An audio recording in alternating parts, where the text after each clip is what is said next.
Hello, everybody. I'm not sure exactly when this will actually start going live. It should be live right about now.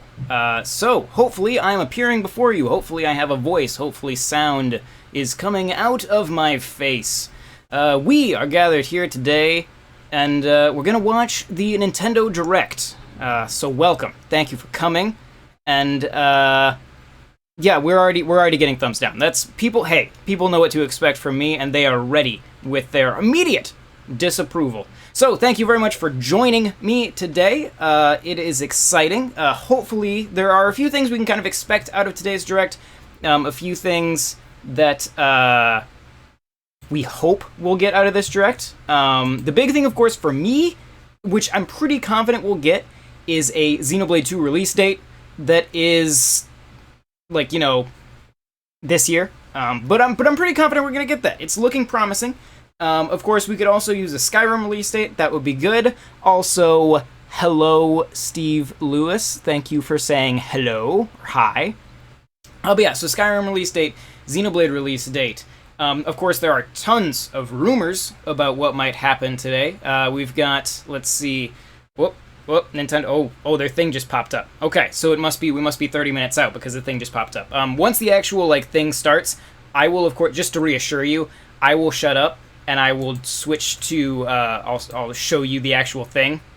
So you don't have to worry about having to listen to me during the actual Direct. I always hate it when people do reaction stuff where they're talking through the Direct. It's very annoying. So we will talk before and we will talk after. In the middle, I will shut up and we'll just all bask in the glory. Unless they announce a Star Fox game, in which case you might hear me start screaming. But other than that, it should be nice and quiet, nice and relaxing. Yes, what was I talking about? Oh yeah, rumors. So we've got a couple of them. The first one that I heard, Fallout 4 Game of the Year edition, that showed up on a few different retailers' sites with a listing for a Switch version. So I'm not sure how to lean on this one. On the one hand, it is a game where the engine for that game was developed for a next generation or an 8th generation system, Xbox One, PS4, and Switch obviously is not quite that level. But that being said, the port of Skyrim that is coming to Switch, if you look at comparisons, there are a lot of geometric and scene details and lighting details that appear to be more in line with the special edition of Skyrim than the original version. So maybe they actually do have their engines running better on Switch than we give them credit for. And also Fallout 4 is not the most technically demanding game on the Xbox One and PS4. That game came out at the same time, or around the same time. I was playing it at about the same time as Xenoblade Chronicles X, and it always amazed me because I felt like Xenoblade Chronicles X looked a whole lot better than Fallout 4. So the idea of that running on the Switch is not totally outlandish, so who knows? Maybe we will see that today. A few more of you have said hello. So hello to Jonathan Williams, hello to Andrakhai, and Andrakhai is also the first person. If you've watched my streams before, you know that I do one unsolicited just shout out, because people always post that stuff in the comments. So you get one. The first person who asks gets one. So today, Andrakhai, I'm probably saying your name wrong, and I apologize, but I'm giving a shout out to your channel because you're trying to get to 2,000 subscribers. Good luck. I wish you the best. Hopefully you don't post anything that's so horribly offensive over there that I just gave a shout out to. I'm trusting you. Yes, and King Arc Mega Man agrees that people talking through the actual Direct is extremely annoying. So rest assured, if you just got here, I will not be doing that. I will shut up, we'll go to full screen for the Nintendo Direct, and you can just enjoy it. We'll talk after. Feel free to leave comments in the comment section, though, because we'll be talking about it after the Direct. Okay? Okay? Makes sense? Good. Cool. Other things we might see today. So we got release dates. We've got some crazy rumors. Oh, the other crazy rumor. Achievements coming to Switch. That's apparently a thing that might happen. For me personally, I've never been much of an achievement hunter. But I get that some people are super into it. I get that it kind of, is one less disparity between Xbox One, PS4, and even Steam to the Switch. So I get where that would be a good thing to have. So sure, if we want achievements, why not? I do think it'd be cool if when they eventually get Virtual Console Classic Games, whatever they wind up calling it, once they get that going, if they had there is a little tiny gnat flying around in front of my face. If they wind up giving that a achievement system, I gotta be honest, that'd be pretty cool. So yes, that Marshall says thanks for streaming this. Thanks for watching this, Marshall. Chariot Goblin says hello, hello. You're 12 years old. You better not be putting offensive content on your channel then. I'm trusting you. Let's see. Toro Sue says, how long till? Let's see. We have about 25 minutes until the direct. Nintendo is generally pretty punctual with when they go live, so that should be good. Let's see. Golden Sun. That would be an interesting one to see. Animal Crossing. That is what my wife is hoping for. I would be surprised, to be honest, if Animal Crossing shows up at this direct. That seems like an E3 kind of announcement to me. But who knows? They do have, you know, they've had a very good first year with the Switch. A lot of really, really good games coming out for it. We'll have to wait and see exactly, like, can they maintain that momentum going into 2018? Animal Crossing would certainly be a fantastic game. A new Golden Sun, sure, great. If they do a new Golden Sun, though, I want them to go back to pixel art. Because, man, I hated the polygonal Golden Sun on DS. That, I mean, like, the game is fine, but the art style, like, not a fan. Smash Deluxe and a new Mega Man game would complete my life right now. I'm gonna be honest, with Smash Bros., I am hoping that rather than getting a port of the Wii U or 3DS one, we get a new game. That's, in my opinion, I would rather they make a new game than just give me that. I've bought that game already. There are only so many times I want to buy Smash Bros. 4. And even if, I mean, to be fair, and they talked about this on Radio Free Nintendo a few weeks back, if they put, like, all of the, like, DLC, all the maps from both the 3DS one and the Wii U one onto a single collection, that could work. But I'd still rather they just make a whole new game. Fire Emblem Warriors info. Yeah, that I think could definitely happen. Maybe, do we have a release date on that yet? I don't remember. I think we do. I could be wrong. Let's see. Wonderful 101. We have heard some rumors that Platinum could be saying something. So, Star Fox 0.5? Anybody? No? Okay, well, I'm excited. I'll buy it. Let's see. Lots of Smash. Metroid Prime. I assume you mean Metroid Prime 4 gameplay. I think it's still way too early for that. I think the Metroid Prime 4 they are drawing pictures of Samus right now. That is the stage of development that Metroid Prime 4 is likely in.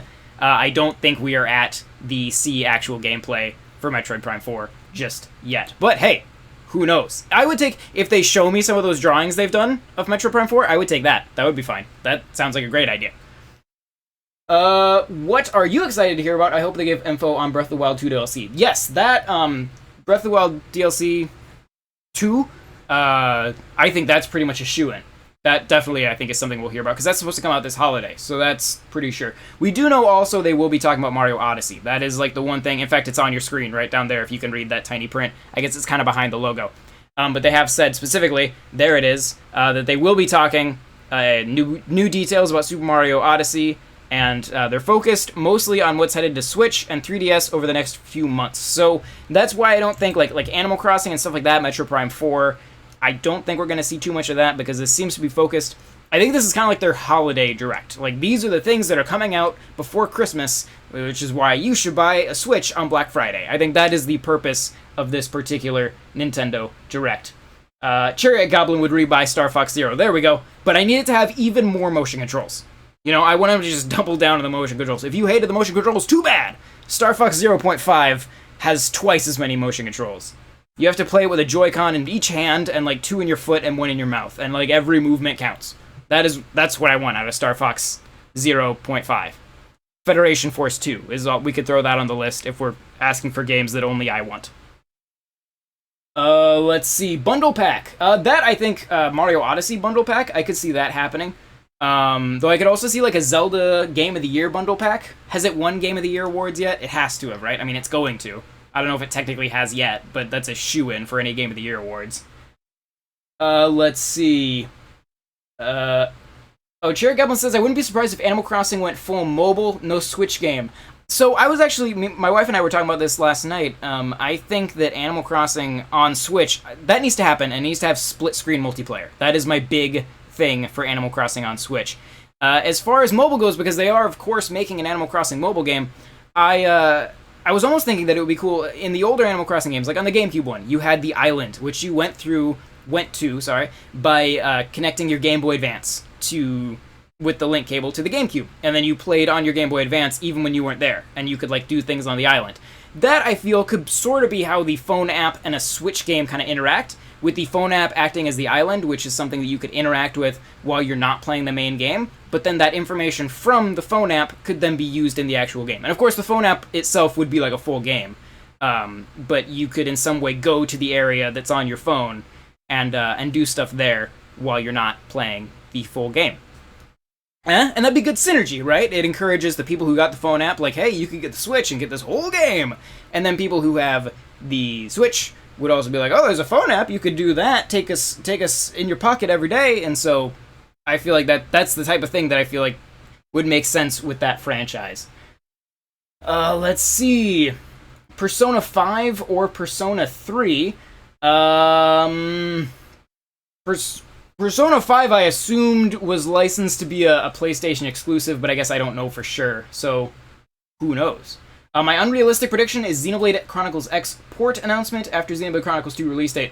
I would buy Xenoblade Chronicles X again.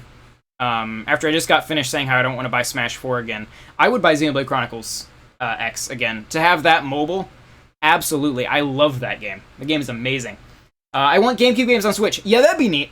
That'd be neat. Any information on like their classic games, virtual console thing would be great. So that'd be cool. Let's see. Azure Striker Gunvolt. That'd be cool. I could definitely see that being like a, eShop release. Sure. There are a lot of like late Wii U and 3DS eShop releases that I could see getting ported to Switch eventually. Even like Metroid Samus Returns, I feel like is kind of an inevitable eventual Switch port. And I will buy that game twice. Federation Force 2, there we go. Chariot Goblin's got my back. Lightning Scorpion would buy Star Fox 0.5. Also, hello Lightning Scorpion, welcome to the stream. Is this the real Nintendo Direct? If you mean, is this on Nintendo's channel? No. This is Nintendo World Report. We are a Nintendo fan site. Been around since 1999, and we're proud of it. But we will be streaming the actual Nintendo Direct as soon as it happens here, so you'll be able to watch it right here. Of course, you can also... I won't be talking, like I said, I won't be talking during the Direct. We'll just switch to a feed like this, so you can watch it. I won't be talking during it, so you can watch it here, or you can go to Nintendo's actual stream on their channel and watch it there, and then just come back here afterwards, and we'll talk about it like we're doing now, but after, and we'll have information. It'll be a fun time. But yes, you can watch it here, or you can go to their channel either way. But before you leave, you should subscribe so that you can find your way back here. Maybe like the video. That'd be another easy way. Let's see. Wonder if they will show some amiibos. That'd be cool. What kind of amiibos do you want? Xenoblade amiibos? I'm surprised we haven't got Xenoblade amiibos, actually. Well, I guess we have Shulk, but I want more Xenoblade amiibos. Let's see. Lightning Scorpion says, do you think we'll go Smash 4 Deluxe? I don't think so, not yet. Because I think, like we were saying, I think this Direct is going to be focused at stuff coming out this year. This is their holiday Direct. We might get some stuff for the very beginning of 2018, but I don't think we will get too much. And Smash 4, at this point, if they are porting it, I think it will be a little bit later on in next year. That seems like Animal Crossing, something for E3 of next year, I think. But I could be totally wrong. I expect info on the new Kirby 3DS game. Was there a new... I have so much trouble keeping track of the Kirby games. But yes. Maybe also some hints of information on Yoshi and Kirby for 3DS, if either of those are going to be early 2018. I guess we don't know yet. N64 Classic Edition. It's too early. It's too early. I work in retail. I'm not ready for another one yet. We're already having people calling to ask if we're taking pre-orders on the NES reprint that's happening in the summer. So it's too... I'm not ready for the N64. Unless, of course, they discover some unreleased Star Fox game for it, in which case, bring it on right now. Let's see. Do you think it's possible Pikmin 4 could come? They've been working on it for a long time. Yeah, that's actually a good thought. Pikmin 4, I don't think it'll be this year. That also might be like a next year E3, you know, maybe beginning of the year E3, or not E3, Nintendo Direct kind of thing. But we might hear some reference to it. Who knows? Maybe it could be a surprise game. You just never know. But that to me seems like a next year thing. They have to keep some games for next year. They've released so much fantastic stuff this year. I mean, this truly has been an incredible year for Nintendo. And it only makes sense at this point. You know, they've kind of got their lineup ready to go until the end of the year. I think it makes sense for them to hold some stuff back for next year. Otherwise, they're going to run out of games. Let's see. GTA Chinatown Wars 2. That's an interesting suggestion. I hadn't thought of that. Let's see. I don't think we'll see Switch Virtual Console until after the SNES Classic has run its course. That's actually a good point. I do hope that when we do see Switch Virtual Console, we will get Star Fox 2 and the other like Super FX games on it. I think it would be cool if those games also show up on like Wii U Virtual Console, maybe on new 3DS Virtual Console. If I can play the original Star Fox and Star Fox 2 on my 3DS, holy crap, I will be so excited. That would be amazing. L.A. Noire, yes. Okay, so I love L.A. Noire. I thought it was a fantastic game. Still kind of one of my favorites for 360. And so I probably will. I'm usually not super into remakes, but I probably will buy that on Switch. Be a fun game to play through again. And yeah, I'm excited. I think it'll be cool. Maybe we'll see some footage of that. The other one that I think maybe there's a chance we can see some footage of is NBA 2K18. That is a game that comes out digitally on Friday. And we have seen no footage of the Switch version. There's been rumblings of Amiibo support, but nothing said about that. And that is a game that comes out in 2 days. So I think there is a good chance we might see some of that today. Maybe some WWE 2K18 as well. Who knows, that one's a bit farther out, so they don't necessarily need to show that today. I'm just surprised we haven't seen... It's always a little worrying when you get 2 days from the release of a game and you haven't seen any footage of it yet. That is somewhat alarming.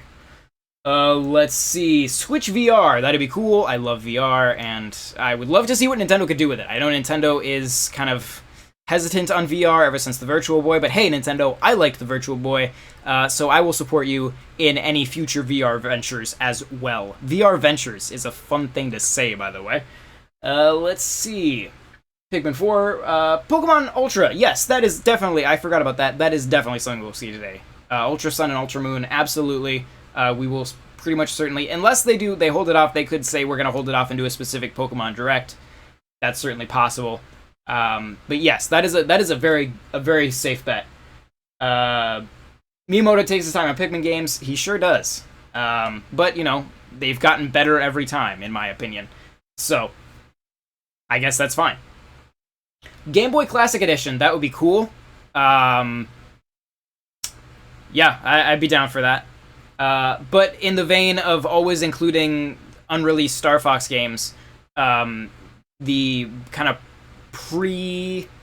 not prequel, but like the early rumblings of Star Fox came from a game on Game Boy that was only released in Japan called X, and you could release that on the Game Boy and translate it to English, and I'd like that, please, thank you. It was a really cool 3D tank game on a Game Boy, used like vector graphics. It was awesome. I have a Japanese import of it, but it turns out I'm not very good at speaking Japanese, so it makes it hard. Let's see. Star Fox on new 3DS Virtual Console will be nice. Yes, it would. Would be nice is an understatement. I feel like they could announce Pikmin 4 this year, but it will not have a release date and come out later next year or early next year. Yeah, I just think, given what we know about this Direct, I think it is, and the timing of this Direct, I think it is going to be focused 99% on games for this holiday. Maybe some stuff for very early 2018, but I think mostly it's going to be this holiday, which honestly, outside of like Switch has a pretty good holiday lineup already. Mario Odyssey, Xenoblade, Skyrim, L.A. Noire, multiple sports games. Like there's plenty of stuff coming out on Switch for this holiday. 3DS could use some strengthening this holiday. But then again, I don't see that system as hanging around too much longer. Like this is probably the last big holiday for 3DS, if it does indeed wind up being big at all. Let's see. We are about 10 minutes out, by the way, everybody, so we are almost there. Like I said, if you're just joining us, once the actual Direct starts, I will shut up, it'll switch to a screen where you can see it much bigger, and there you go. So I'm not going to talk through the Direct. I'm getting it all out now, and then we'll talk a bit again when the Direct is over. All right? Good talk. Okay. Mass Effect Trilogy, because why not? Sure. That'd be a cool game to have on the go. That's the thing. There are a lot of those games.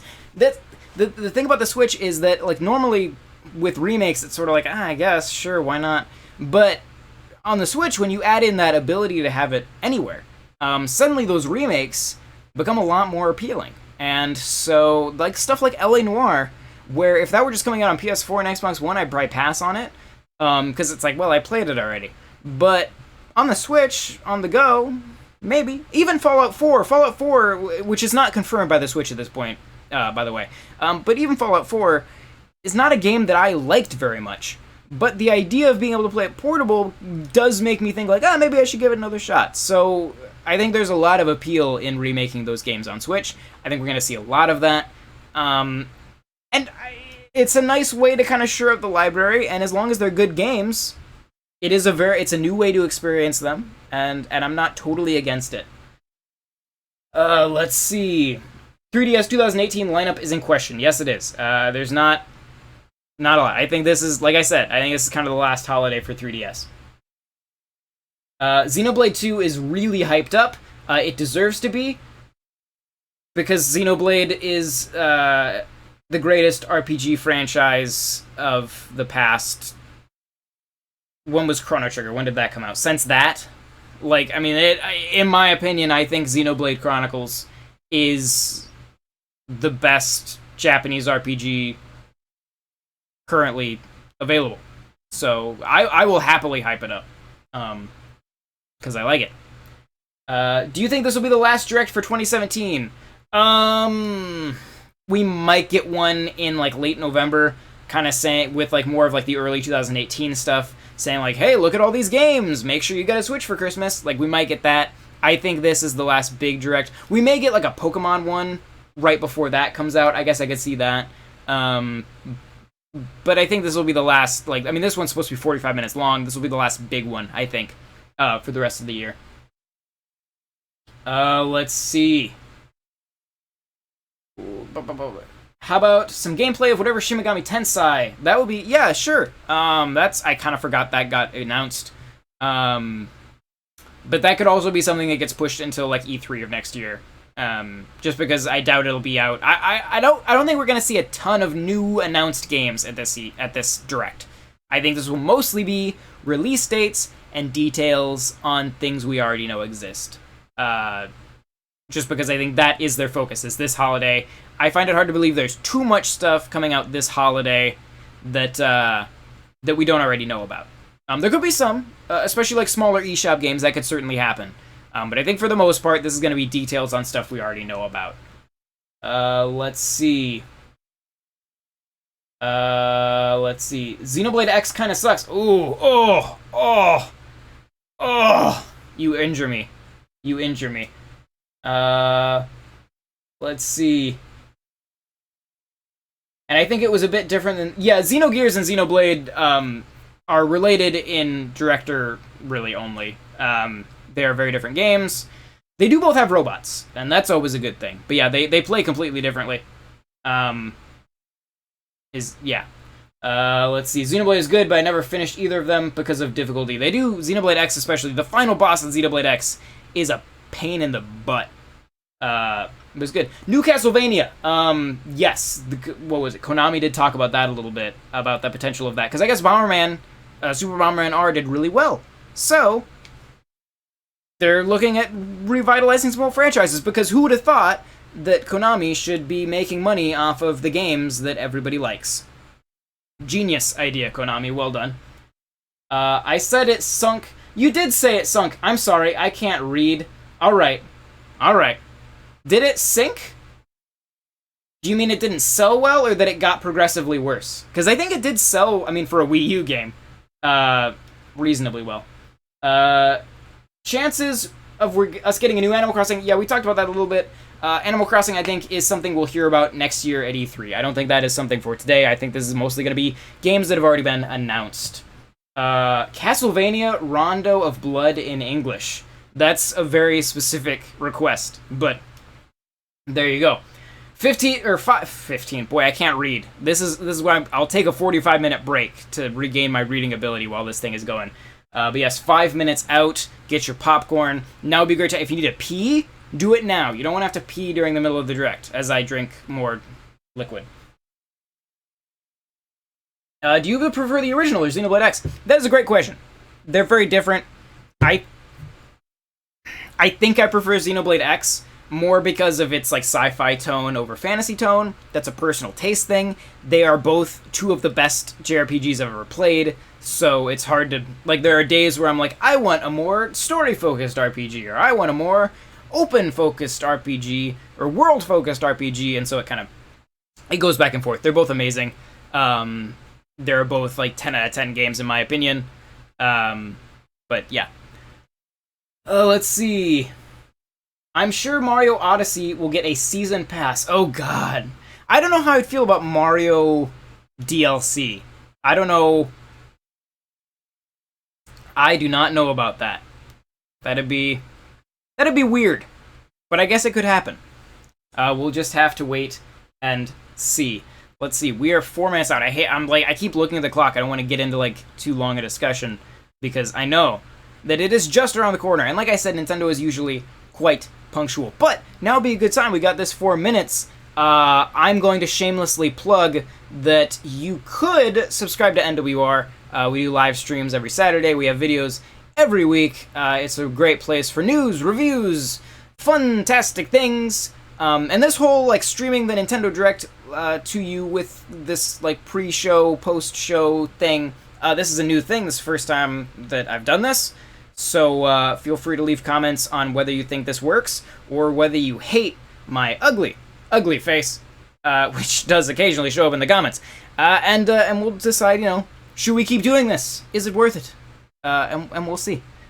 Let's see. With Zelda doing well with an open world and Mario following suit, do you think other Nintendo franchises will follow suit? What games do you think would work best? Well, the thing about the thing about Zelda is that Zelda was always an open world game. And then Link to the Past came in and ruined it. That comment will get me stoned on the internet. But yeah, because the first two Zelda games were open world games. In a totally modern sense, they were completely open world games, very similar to Breath of the Wild. And then Link to the Past came along, and it started down that more linear hand-holdy thing. So Zelda, I don't think is like crazy. Like, they didn't change anything with Zelda; they just fixed it.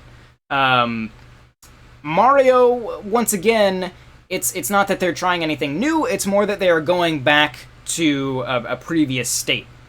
Because they've been going down during the Wii era when they were trying to make everything applicable for everybody, which worked very well for them, but it did turn a bunch of their franchises into very hand-holdy linear quests. Still good games, but it changed kind of the design of a lot of those games, including Mario, including Zelda. So I think they're just kind of reverting back, listening to their fan base and saying like, oh, they want our games how they used to work, not how we kind of simplified them to work. And I think that is great. I just saw a comment. I want to say Samus could do a more open world thing. I agree. Yeah, you could probably do a more open world Metroid. I mean, depending on your definition of open world, you could already say that it kind of is. But yes, it could go even more open world. Maybe we'll see that with Prime 4. Who knows? Let's see. Shupoopy1 likes the pre-discussion stream, so thank you. Let's see. John, will you be a guest on the RFN podcast? I have been a guest before. I don't remember what we were talking about. It was sometime around Halloween because we were talking about horror games. But I have before. We are actually, it's 4:40 or 4:59. I'm going to switch to the full screen camera so that when this goes live, we'll be ready to go. And I am probably going to kind of go ahead and shut up here soon so that I can watch the direct. But yeah, we will of course still be here after the direct, so make sure you join in then, and we will talk then as well. So I'm going to go ahead and shut up now. I'll still be in the chat, so I'll be talking with you on there, but I won't be talking during the live stream. All right, so enjoy. Here we go. Very soon, anytime now, it could happen. Who knows?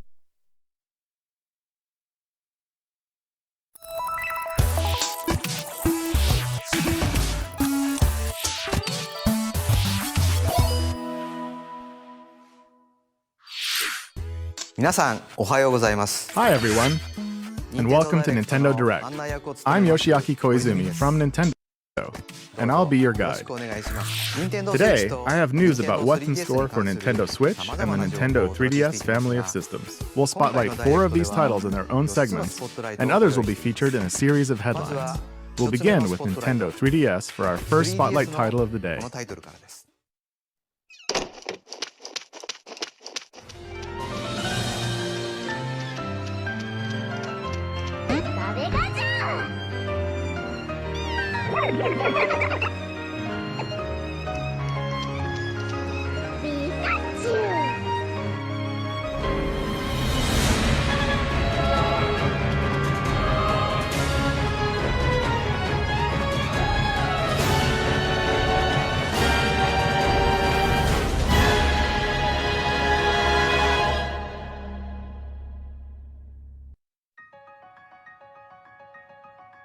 Some wild Pokemon Ultra Sun and Pokemon Ultra Moon news has appeared, and you can catch it in 4 parts.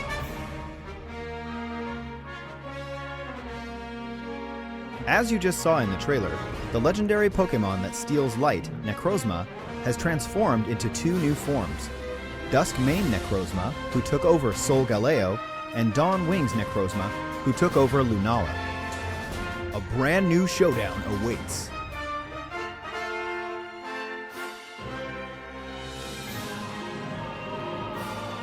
In addition to new map areas like a beach where surfers gather, a valley of Pikachu, and other facilities, the main characters have stylish new looks. On top of that, there are new clothing items and other surprises to look out for. Huh, looks like the way you encounter your first partner Pokemon will be different too.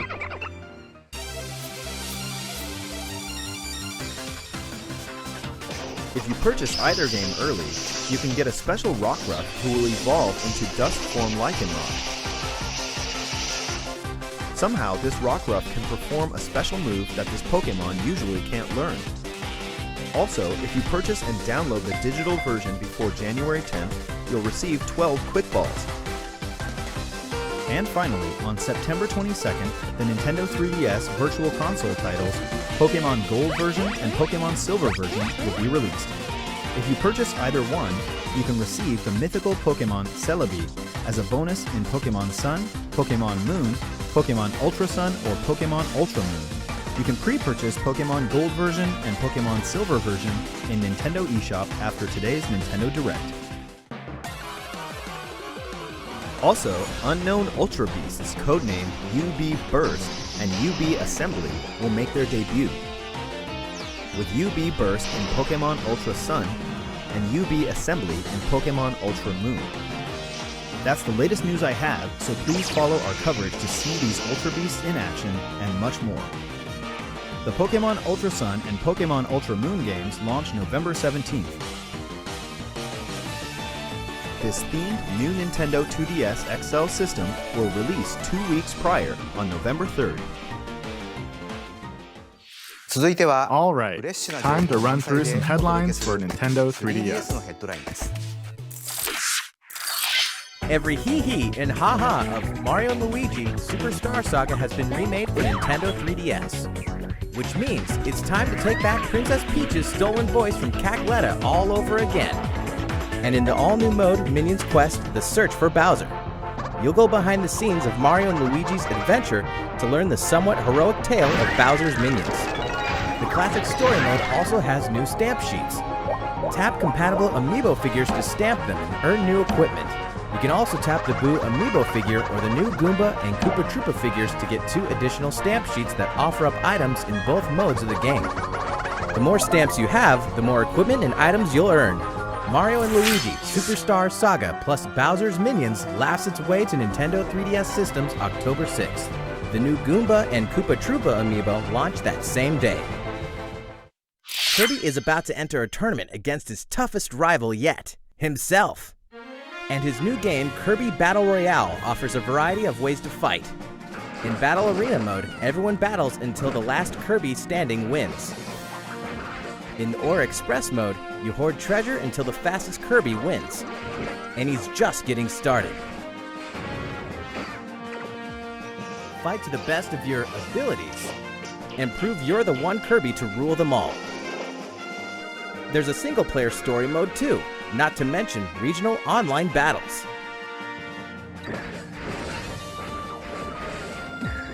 Kirby Battle Royale will fight its way here January 19th, 2018.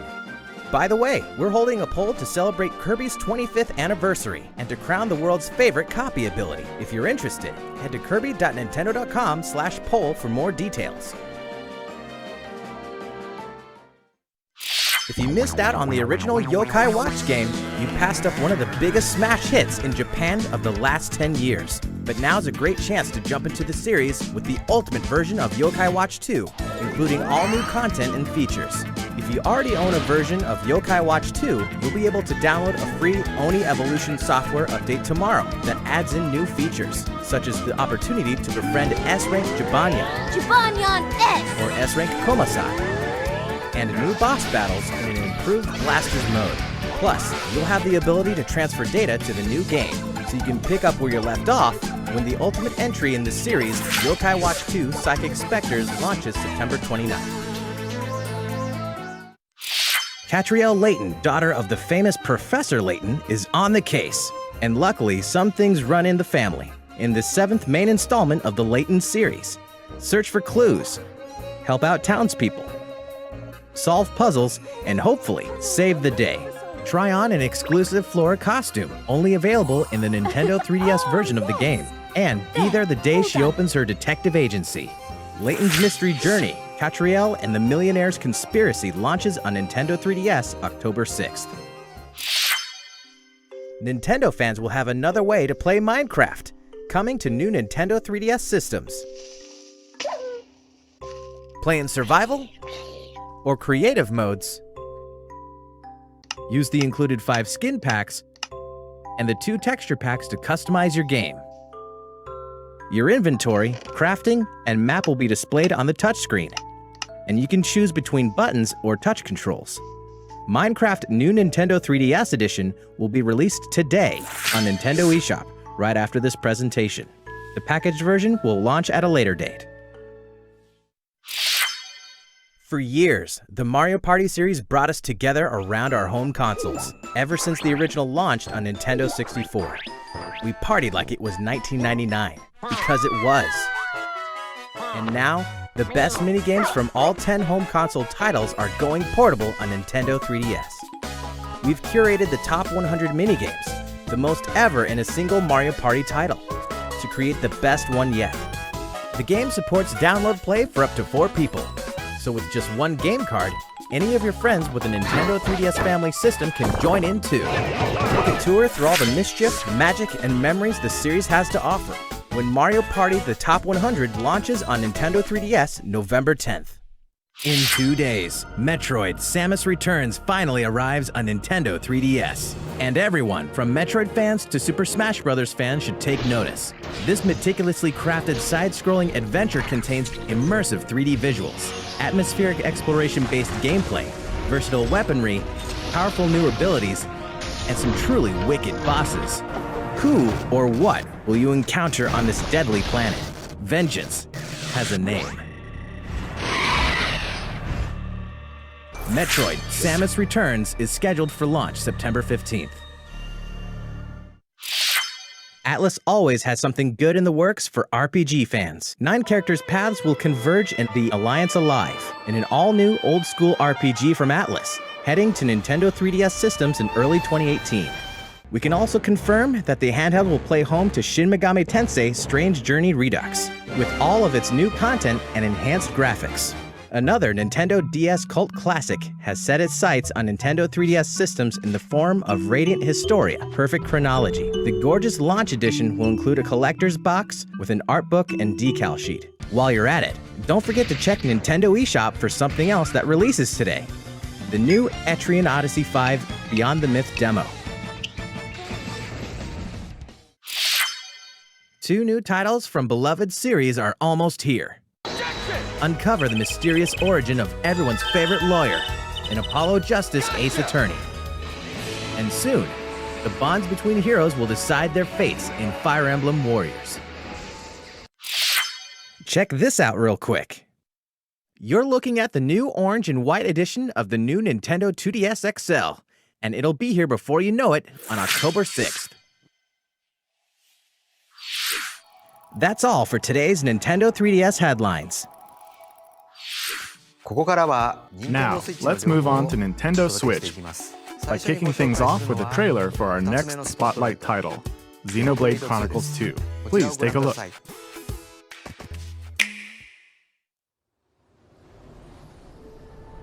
This is All Rest, a world covered in a sea of clouds. Many giant life forms called Titans live in this cloud sea, and the people have built their countries and lives on top of these creatures. In the middle of this world stands the World Tree, and it's said that at the top of it lies Elysium, an idyllic land of plenty. Many great powers rule over regions of All Rest. The Kingdom of Uriah is one of them, its territory contained within their Titan. The Urians deeply respect nature, boasting advanced biotechnology. For now, we should keep our troops mobilized while we monitor the situation. Their rival, the militaristic empire of Rairdin, is another. Controlling Titans through mechanical means, they bring heavy armaments to bear as they annex other lands in a bid to save their own from ruin and depletion. I doubt he would have been stopped, even by an army 5,000 strong. The imperial province of Gormod, a plentiful land now fallen under Ardanian control. And the Indoline Praetorium, whose people revere and worship the Titans.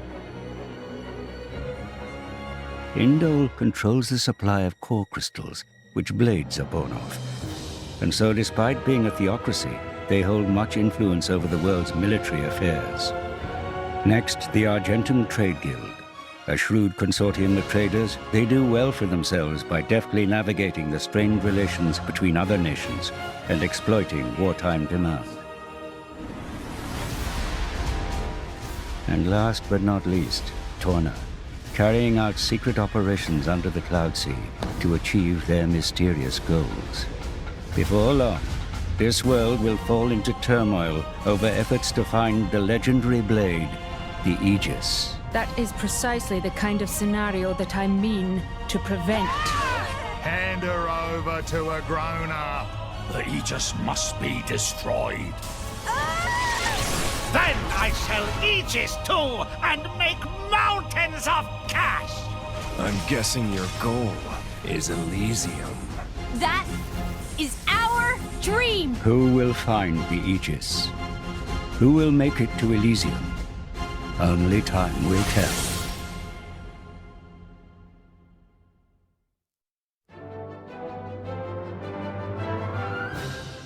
Welcome to All Rest, the world of Xenoblade Chronicles 2. My name is Azoda. Oh yes, that's me, right there. I may be relatively small, but I am also a Titan. And this little troublemaker is the protagonist of our story, Rex, who lives on my back. I suppose you could say I'm his landlord. And his guardian, too. He refers to me as Gramps. You may call me the same. Rex used to work as a salvager, scavenging useful resources from beneath the Cloud Sea. Until one day he met a girl named Pyra, and the two set off on a quest to deliver her safely to Elysium. Can you believe he accepted such a lofty job just to impress a girl? Oh yes, and this is also me. Utterly adorable, if I do say so myself. In Xenoblade Chronicles 2, you too will embark on a journey across the Titans' backs. Each Titan fosters a unique scenery, very different from its neighbors. Some have big open fields, while others boast huge caverns set deep within the Titan's own body. Remember, we Titans are living beings, each with our own quirks, which you must learn to navigate. Of course, you'll also cross paths with many a dangerous creature on these Titans. It's their home too, but it's sadly inevitable that we butt heads from time to time. Those who fight together with synthetic life forms called blades, like Rex does, are known as drivers. When drivers do battle, their weapons and powers are granted to them by blades, such as Pyra, for example.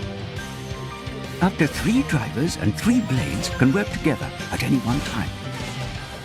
As you continue attacking with your normal weapons, you constantly work toward charging up your driver arts.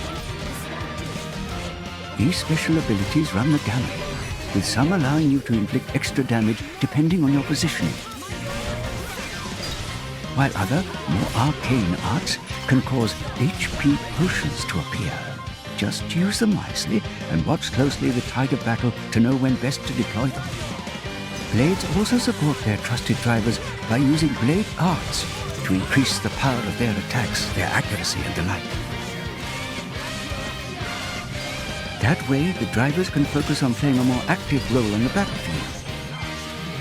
Just wait till you encounter some tougher opposition.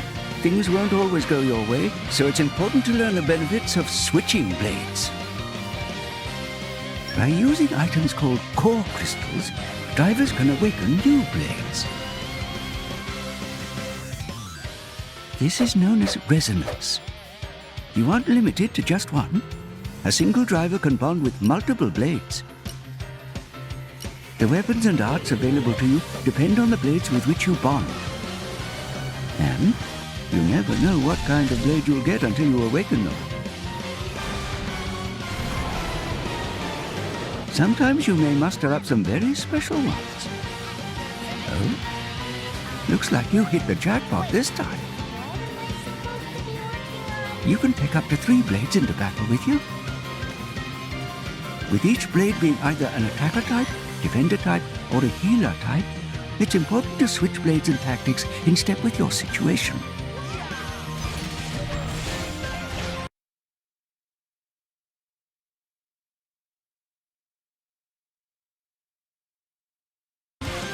Like I always say, there's no better game plan than using the right blade for the job at hand.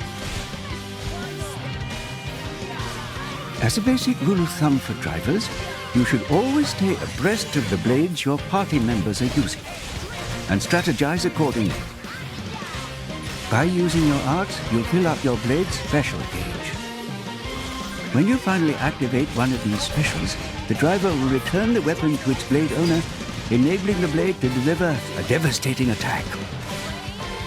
Blade specials have 4 levels of intensity, and I must say, levels 3 and 4 are a bit too wild for my taste. So, what do you think? You're still a bit green, but one day you may work your way up to being a great driver yourself. There is much more to learn, but consider this a sneak peek. You can combine arts into something more and really turn the tide. And now, it's past my bedtime. Your journey through the clouds begins when Xenoblade Chronicles 2 launches on Nintendo Switch, December the 1st. The world of all rest is waiting for you.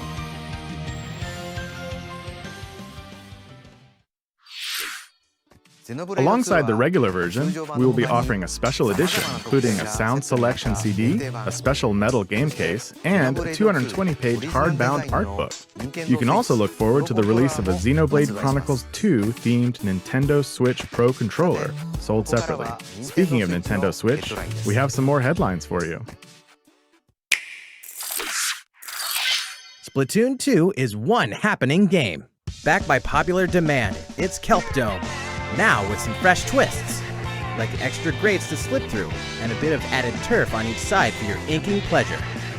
Watch out though, shooting up and down through those graded platforms can get pretty crazy. Now for something new, Snapper Canal. In this stage, a river is running right down the middle. The key to victory? Figuring out how to break into the central area and then push through the other team's base. Also, we're introducing a new Brella weapon, called the Tentabrella. It's sort of like a regular umbrella, except, whoa, that's huge. It kind of looks like a big camping tent, capable of guarding over a large area. The Kelp Dome stage we showed earlier will be available to play Friday evening.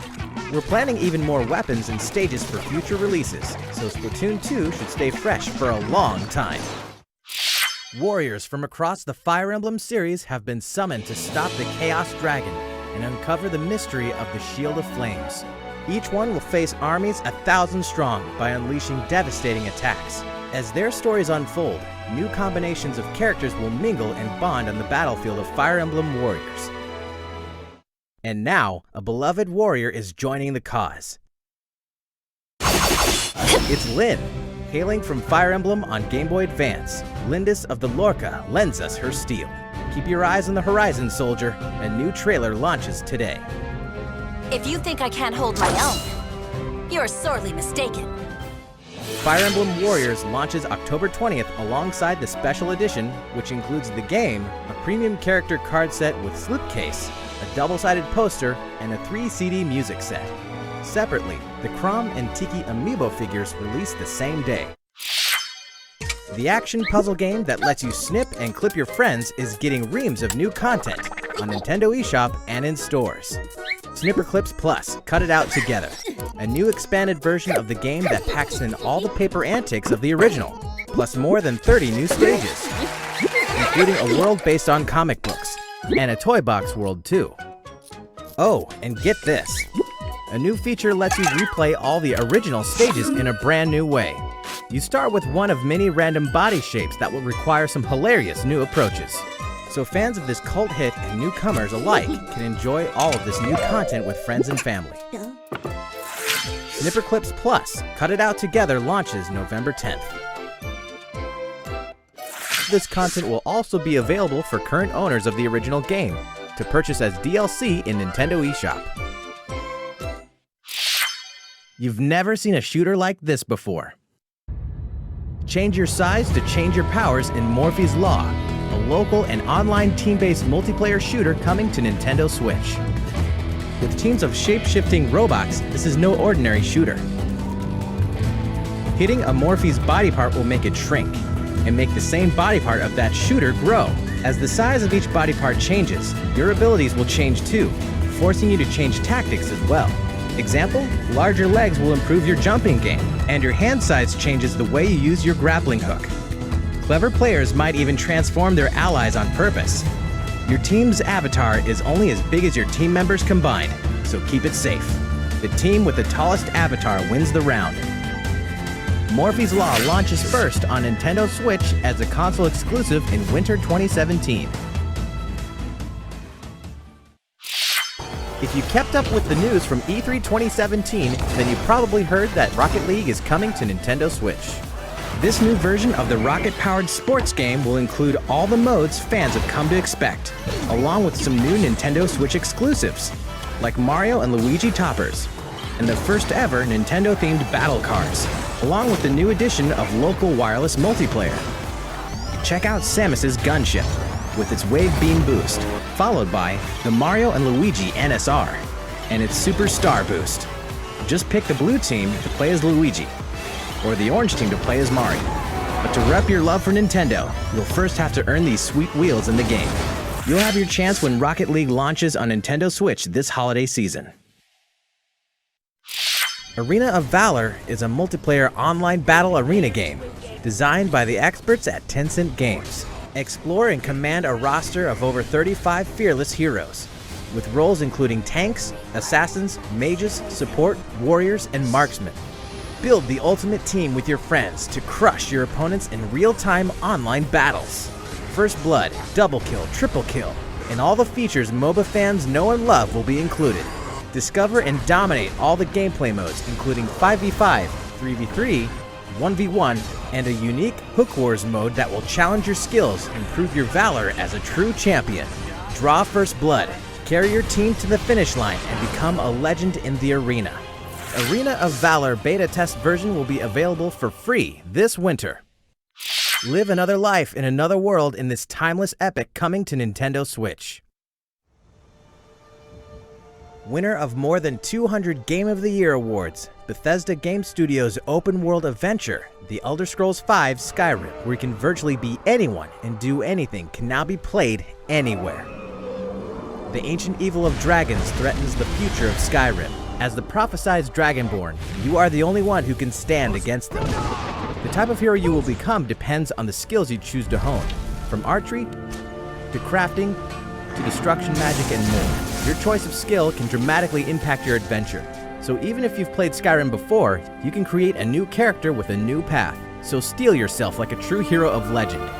The Champion's Tunic, the Hylian Shield, and the Master Sword can be acquired by tapping a compatible Legend of Zelda character amiibo figure. Or, you can always seek out these treasures as you explore the vast world. This version of the game launches exclusively on Nintendo Switch November 17th in Europe and the Americas. Bethesda Softworks is bringing 2 iconic first-person shooters to Nintendo Switch. id Software, the studio that pioneered the genre, is bringing the critically acclaimed Doom to your TV and anywhere you want to be. Slay hordes of demons with devastating guns in single-player and crush your friends in online multiplayer when Doom tears onto Nintendo Switch this holiday. Machine Games' Wolfenstein 2 sends you on a mission to liberate a Nazi-controlled America. Only you have the guts, guns, and gumption to spark the Second American Revolution. Wolfenstein 2: The New Colossus launches on Nintendo Switch in 2018. Flip Wars is rolling out a new update, and it's packing a new online battle mode, Class Matches. This mode has its own leaderboards, encouraging you to try and move up to the next class. It also introduces a red-hot new stage surrounded by bubbling magma. In the Red Coliseum, panels are plagued by flames, and if you accidentally touch them, your character will become harder to control. Some other new mechanics are being added too, like spinners that flip over panels. The new update will usher in local wireless play as well, so friends can get together and play together on their own Nintendo Switch consoles. Flip Wars is available now, and this new update will be free for owners of the game on Nintendo eShop. Alright game fans, it's quiz time. Recognize this arcade cabinet? It certainly has been a while, but finally, after many years, our arcade titles are making a return. And the first one is Mario Brothers. By sharing your Joy-Con, you can run, jump, and cooperate to win. Notice the little visual details from the arcade version. Other arcade classics are on the way too, including Versus Super Mario Brothers, Versus Balloon Fight, Versus Ice Climber, Versus Pinball, Versus Clu Clu Land, and more. These arcade games will contain other subtle differences you can't find in their NES counterparts. See if you can spot them. Arcade Archive's Mario Brothers is coming down the pipe September 27th. Real quick, some news for Zelda fans. The Legend of Zelda: Breath of the Wild Champions Amiibo figures will release on November 10th. They'll summon materials and weapons, but unlike other Amiibo, they'll conjure up headgear based on the champion's divine beasts. They have functional purposes as well, and we'll have more info soon. Whether you compete in a court or a ring, there's no shortage of great sports games for Nintendo Switch this year. With big gameplay improvements and stunning graphics, NBA 2K18 will have the Nintendo Switch lineup shook when it launches on September 15th in Nintendo eShop, and in retail October 17th. Fans of sports entertainment should also note that WWE 2K18 is coming soon as well. EA Sports FIFA 18 is the most immersive, social, and authentic soccer game out there. Take the world's game on the go and play anywhere with anyone when FIFA 18 launches on September 29th. The premier Pokemon fighting game brings multiplayer battle action to Nintendo Switch next week, and the demo version is available right now, so give it a try in anticipation of the game's launch. More Nintendo Switch headlines are on the way.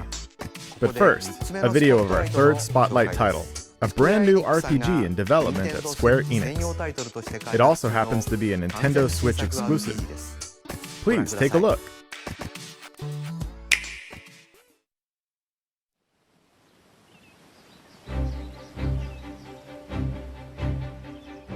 In the faraway land of Orstera, 8 travelers venture forth. Step into their shoes and explore the realm as you see fit. 8 brave souls, each with a unique talent. 8 lands, 8 stories to be told. So tell me, friend, What path will you tread?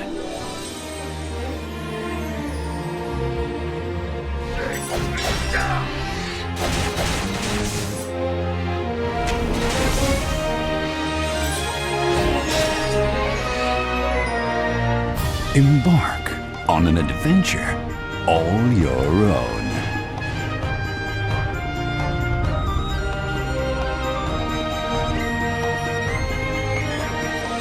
Project Octopath Traveler. The producers of Bravely Default at Square Enix bring us a new fantasy world brought to life through a mix of CG, pixel art, and visual wizardry that the developers have termed HD 2D.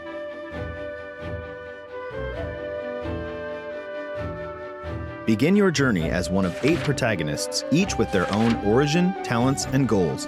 Where will your journey begin? Who will you team up with, and where will you go next? All these decisions and more are completely up to you, the player. Each character has his or her own path action that can be used to interact with the people they encounter in a distinct way.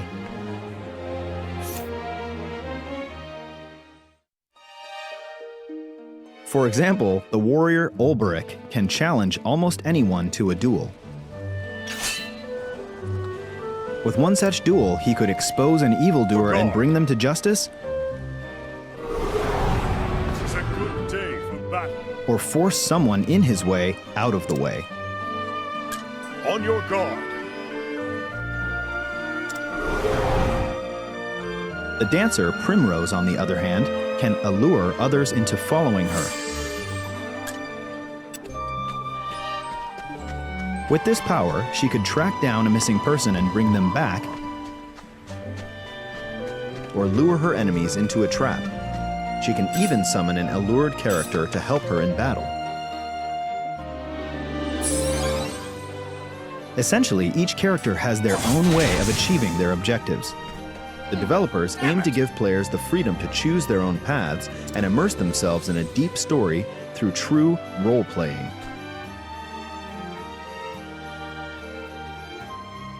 But what about combat? In this game, battles are a fusion of simple pick-up-and-play, turn-based battles, and all new mechanics. One such mechanic is the boost system, which allows you to accumulate boost points with each turn you take in battle. You can then spend them to dramatically increase the strength of your attacks and abilities, or use it to chain attacks. Try targeting an enemy's weak point to break its guard, then deliver powerful blows while it's weakened.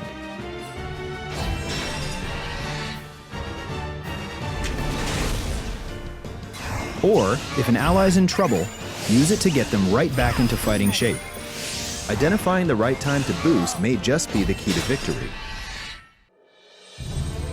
There's a deep well of strategies to draw from, and your tactical genius won't go unrewarded.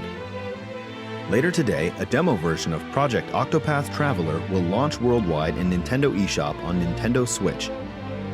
Pretty soon, a survey will be conducted to gather your feedback, so please participate if you can. And look out for an extended cut of the trailer we just debuted as well. The latest RPG from Square Enix, Project Octopath Traveler, is scheduled for a simultaneous worldwide release in 2018. We hope you're looking forward to it. The full version of the trailer that kicked off that segment will be released after today's Nintendo Direct. Please check it out. But first, it's time for some more Nintendo Switch headlines. This just in, a report written by someone named Biff? The world's stretchiest fighting sport, ARMS, is extending the fun with game updates. As announced at Gamescom, the next update adds in a new stage and a new fighter named Lollipop, with 3 tricky new arms.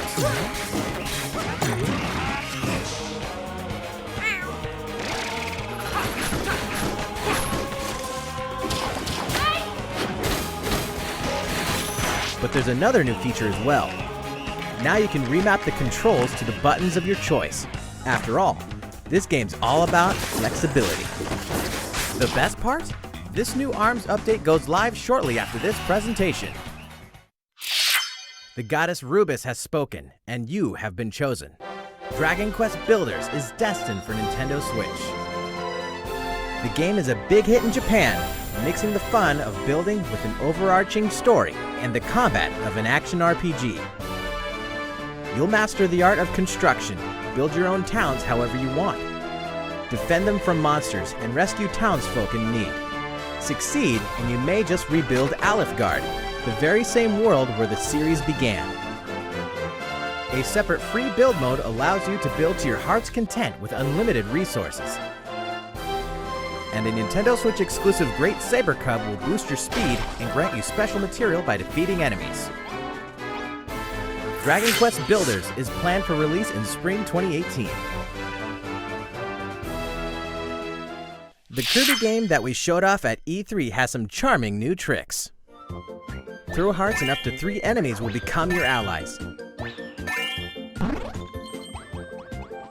By working together, you can initiate team-up attacks, like a stone drop using ESP, and many more, depending on your allies' copy abilities. You can also share elemental attributes to augment copy abilities and create combinations, like a bomb-turned hot air balloon. Whether you play alone or co-op with up to 3 friends, it's fun to mix up your alliances and create new powers. Together, you may have a chance to defeat the dark new force manipulating Dreamland. Kirby Star Allies is coming to Nintendo Switch spring 2018. There's a whole lot of fun in store thanks to Nintendo eShop. Dig into the underworld of the platform mining adventure SteamWorld Dig 2 on September 21st. Golf through courses, towns, puzzles, and challenges in the sporty RPG Golf Story this year. This holiday, up to 4 players can blast them up together locally or online in 9 parchments. Feast on combo-based action and solve match 3 puzzles in Battle Chef Brigade this year. Deploy units and your masterful strategies in the turn-based tactical RPG Tiny Metal. Leap up walls and dodge saws in the randomly constructed side-scroller Super Meat Boy Forever in 2018. Never hurts to beef up your gaming library. The Nintendo Switch lineup is stacking up fast. Use the power of memory to restore what the world has lost in this modern take on traditional RPGs, Lost Sphere, on January 23rd, 2018. Join the uprising by fighting back as Modern Sonic, Classic Sonic, or any one of the many custom hero characters you can create in Sonic Forces November 7th.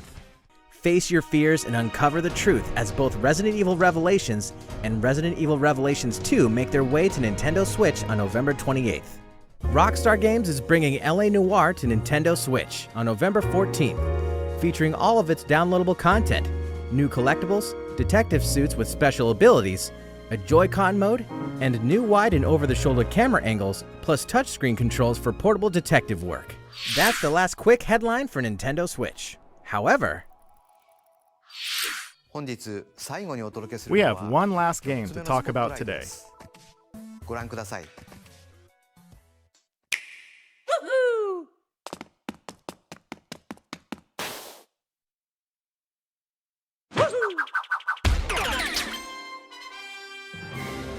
Hello everyone, I'm Yoshiaki Koizumi, the producer of Super Mario Odyssey for Nintendo Switch. Today we're going to recap a little of what we've already shown, but also reveal some new information about the game as well. Mario isn't too happy about Bowser trying to marry Princess Peach. And Cappy, his new friend from the Cap Kingdom, has a mission of his own, to rescue his sister Tiara. And now the hero and his hat must join forces.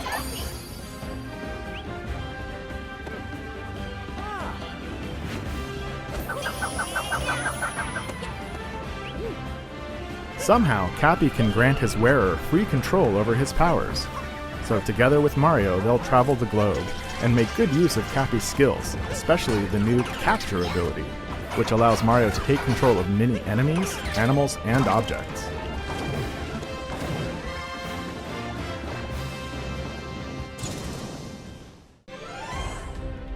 This globe-trotting adventure will take them all over the place. New Donk City in the Metro Kingdom, Toast Arena in the Sand Kingdom, Mount Volbono in the Luncheon Kingdom, Steam Gardens in the Wooded Kingdom, Bonneton in the Cap Kingdom, Fossil Falls in the Cascade Kingdom. And today, for the first time, we're introducing Shiveria in the Snow Kingdom. This ice-cold realm will chill you to the core. Now, take a look at Bubbelane in the Seaside Kingdom. It's a popular travel destination for many thanks to its gorgeous crystal-clear waters. Apparently, the seawater has a refreshing fizz, like it's carbonated. But we won't spoil them all. Mario has even more kingdoms to visit, including tropical islands. To get from place to place, Mario is literally traveling in style, aboard his cap-shaped ship, the Odyssey. It runs on power moons scattered across the world.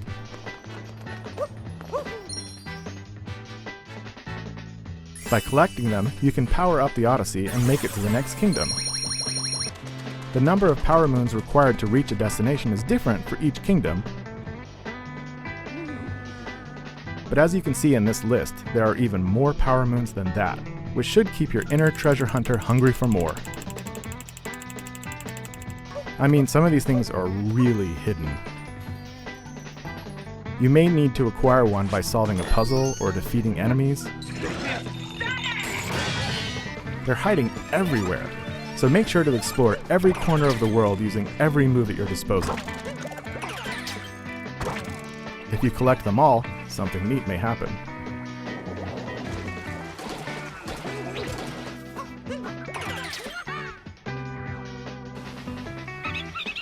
Having trouble hunting down power moons?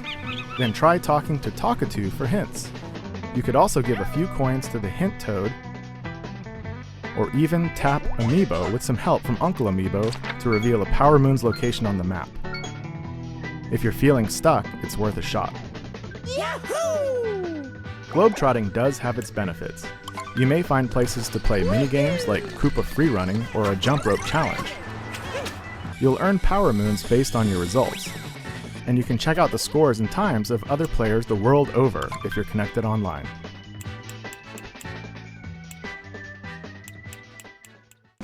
Also, the game world is home to a franchise of shops called Crazy Cap. There you can obtain outfits and other stuff with the coins you've collected. Then customize Mario's look. Some outfits are thematically tied to the kingdom you're in, or to a game from Mario's storied past. So don't be afraid to play a little dress up just to suit your mood, match your surroundings, or just because. And don't forget to let the Odyssey in on the action with decorative stickers and souvenirs from Crazy Cap.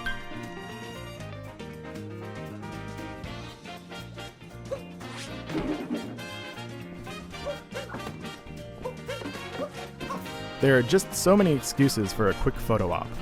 That's where snapshot mode comes in. Simply freeze time at any moment, snap some fun photos of Mario, and go for a close-up. You can blur your surroundings, change color schemes, you name it. You can even rotate the camera and nail that vertical photo for your smartphone. You could post it to social media or use it as wallpaper on your PC or smartphone. For many, Mario games are all about making memories, so capture away.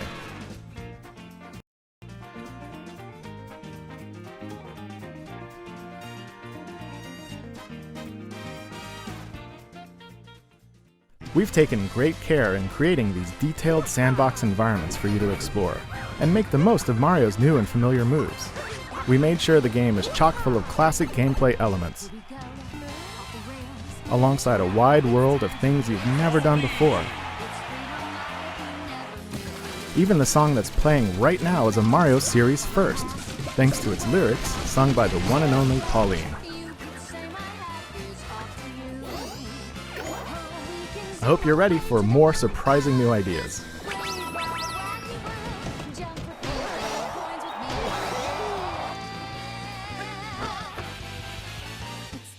Super Mario Odyssey. landing on Nintendo Switch October 27th. These wedding-style amiibo figures will be available that same day, both individually and as a set. As you can see, they'll come in handy during your adventure, and all other amiibo are supported. Alongside the game, we're also releasing a special hardware bundle including the Super Mario Odyssey software and the themed Joy-Con you see here, along with a carrying case.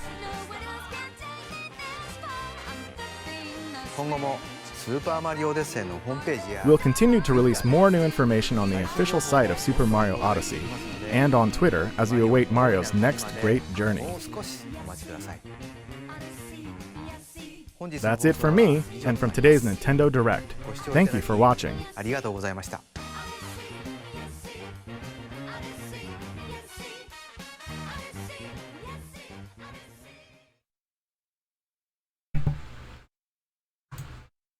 Well, holy crap. That was a good one. There's a lot of stuff going on in there. Like, wow. So we got pretty much everything that we were talking about before the stream actually happened. I mean, we got release dates on everything that we were expecting to maybe get release dates on. Xenoblade, Skyrim. Doom and Wolfenstein 2 are apparently coming to the Switch, which is impressive. And that footage of Doom, assuming that is from the Switch version, which I'm assuming it is because they didn't show Wolfenstein, which means there probably isn't a very significant Switch version of that yet. But like Doom on Switch, I don't know if you guys played Doom. Doom's a pretty darn good game, and it's also so this is like a multi-tiered rant to go on here. So what we've seen so far from Bethesda, from Rockstar Games, is we've seen essentially ports of last-gen games. So Skyrim and LA Noire are both games that came out on 360 and PS3. Yes, Skyrim had a remaster, but they always had those 7th-gen assets to fall back on if they needed them. What we're seeing with Doom is a game that is a very technically impressive game that is exclusive to 8th-gen consoles that we are seeing ported to Switch. And that is a very good sign, both for the programmability and usefulness of the Switch, as well as the potential third-party devotion to it. So, yes, they are, Doom is a port of a game that's already out, but it's a port of a pretty current game. Wolfenstein is a game that's not out yet, and I assume the Switch version will come out after the regular version, but still, it is a fairly current game that is getting a Switch port, and that is a big deal. As we thought, we did see footage of NBA. That game does exist, which is good. As we said, it comes out in 2 days, so always nice to see that game does indeed exist. And Doom, the other thing, I gotta go back to Doom for a second. One of the cool things about Doom has a great single-player campaign. It also has a legit online multiplayer mode, which would mean that it would be the Switch's potentially first, we have online shooters like Splatoon, other online games like ARMS and Mario Kart. This would be its first traditional realistic online first-person shooter. So you're kind of checking off that genre checkbox. So that's awesome. Yes, no Smash Bros, which we didn't expect. As we expected, most of this Direct was focused on stuff that would be happening this year. So obviously, focus was one of the big ones was Xenoblade, Mario Odyssey, Skyrim, the NBA, WWE, FIFA, a lot more 3DS stuff than I was expecting, which is good. Nothing earth-shaking. Minecraft on 3DS, I know not everybody's into Minecraft, but I think we can all appreciate that Minecraft on 3DS is a pretty big deal for a lot of kids, and a lot of adults. But a lot of people like that game. So, just streaming random stuff now. So yeah, that's a big deal to have that on 3DS. Now, right? That was one of the ones that just went up immediately. So that's awesome. Let's see, what are you guys saying about this thing? Yes, Minecraft on 3DS was a surprise. No more Sonic Forces news. Yes, but we kind of already know what Sonic Forces is. I mean, there isn't a whole lot to be revealed about that. So, and it's also, you know, that is not a Switch exclusive or anything like that. So that news is probably more of Sega's to be released to all consoles at the same time, as opposed to something that we would see in a Nintendo Direct. Yes, so no new Sonic Forces, no Smash Bros, no Star Fox yet, but, you know, hold out. We did see no, like, traditional Virtual Console stuff yet, except for those arcade games, which is really cool. Especially, like, they went to great lengths to point out these are the arcade ROMs of these games, as opposed to the NES ROMs of those games, which is awesome. And I will probably buy, like, all of those. Yeah, the Square Enix RPG. We had seen footage of that game before, but it looks great. Graphically, it has a really unique style that I'm super into. Let's see. Oh, I gotta scroll to keep up with you guys. Yes, no Smash, but Smash, guys, you have to understand this is a direct that is focused towards this Christmas. If we haven't heard about Smash yet, it's not coming out this Christmas. Smash could be one of two things. It can either be a port of Smash 4, the 3DS and Wii U one, hopefully kind of combined together and done like kind of like a definitive edition thing. And if that comes out, that is something that I see being announced at or around E3 of next year. Potentially also what Smash can be is a new game, which, yes, could take a little bit longer, but wouldn't you rather have a new Smash Bros. Than the Smash Bros. You played a couple years ago? Than the Smash Bros. That is currently sitting right behind my head on the shelf? Like, in my opinion, I would rather they take their time and give me a new Smash Bros. Than rush one out for this Christmas. The Switch does not need Smash Bros. This Christmas. I think new games, those games are in development. Nintendo doesn't need them this year. They're holding them for next year. They have to release something next year. They released a lot this year. They're saving some things, and that's okay. Let's see. What else did we have? Xenoblade 2 section went too long. I beg to differ. There was a talking island. I don't know if you noticed, but there was a talking island. That, to be fair, like, Xenoblade X had, like, an entire mini-series devoted to it, like, the whole, like, survival guide things, so I think we're gonna see even more. Like, the fact that that was actually one of the things that was most alarming to me about Xenoblade, and why I was worried about it not coming out this year, is that we hadn't seen very many of those long, drawn-out segments of coverage like we had with Xenoblade X. So seeing that is reassuring, and of course seeing the actual date of, December 1st? It is very reassuring. And so that'll be a great Christmas game for me. I'm excited. That's awesome. You saw Punch-Out and you need Punch-Out. Yes, and it's the arcade version of Punch-Out, which is awesome. Is Mario Bros. Arcade any better? The physics... So, like, Mario Bros. On the NES, the physics sucked. As I recall, the arcade version felt a little bit better, but I could totally be wrong about that. So, Wolfenstein and Doom, that was big, but not for me. Yes, yeah, totally, like, there are gonna be plenty of people who don't care about, like, Doom, but what that represents for the system cannot be overstated. That is a huge deal. I mean, one of the big things for Nintendo is getting that third-party support, and seeing a game, like, they can't port a 360 version of 2016's Doom to Switch. If they have to port an Xbox One and PS4 and PC version to Switch. And the fact that they are willing to do that, the fact that they are taking the effort and making the effort and taking the time to do that is a big deal for this system. That shows a lot of support from Bethesda. The fact they're doing Wolfenstein, which is a game that is currently, like, in development. That's a current game. That's not some port of an old game. That is a current game that has not been released on other systems yet. The fact that that was announced for the Switch is also a big deal. It makes sense because Wolfenstein 2 runs in the same engine as Doom, so that it makes sense. They're porting that engine, which is another thing, we should talk about that. They're not, like, shoving Doom into, like, the Skyrim engine to make that work. They're porting that engine to Switch, and that's why we are getting Wolfenstein as well. And that's a big deal. The fact that it is financially worth it for Bethesda to port a current-gen engine to the Switch means a lot. Like, that has to be hammered home. That means a lot for the Switch. And other developers are going to see that level of commitment and that matters. Like, these early third-party games on Switch are what's going to set the tone for the future of third-party involvement in the Switch. And that's a very big deal because, like I said, they don't have the 360 and PS3 to fall back on like they did in the early days of the Wii U. So if third parties are going to support this thing, they have to create versions specifically for the Switch. They can't just use the other versions. And so this is a good sign. This is a very good sign. Let's see.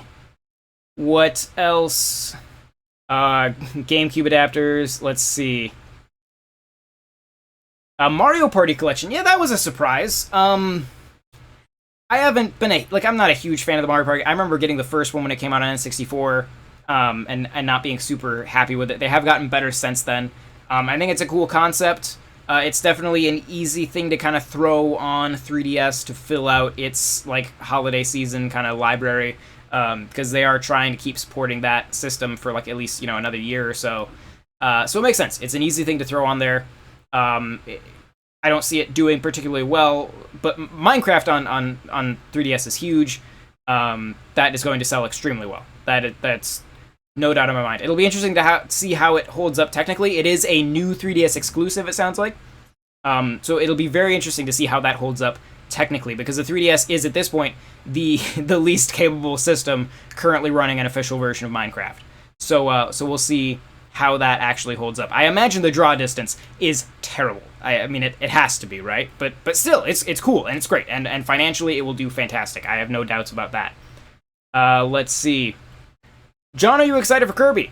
I'm excited for Kirby fans to play Kirby. I think it looks like a great Kirby game. I myself am not a huge Kirby fan, but I think it looks like a very well-made game. I'm excited for Kirby fans to get that game, because obviously the only Kirby game we got on Wii U was Rainbow Curse? Canvas Curse. Rainbow Curse, right? Yes. Which I thought was a great game, but it's obviously not a traditional Kirby game, so it'll be cool to get a home console, traditional Kirby game. Let's see. MOBA. Yeah, I don't remember what that game was called, but yeah, MOBA on Switch. It's apparently free beta version, it sounds like. Did they say free, or did they just say beta? It could totally be a paid beta. I'm not sure. But either way, a cool addition to the library. And something, if it is free, I'll totally check it out. Yeah. Let's see. You guys are... Yes, there wasn't a lot of Zelda DLC info. You are right. That is... I didn't really think about that. But yeah, I was expecting a new trailer, and it didn't happen. But that's okay. There was a lot of other stuff. Zelda could totally be something that winds up getting its own mini direct later on. So that could totally happen. Let's see.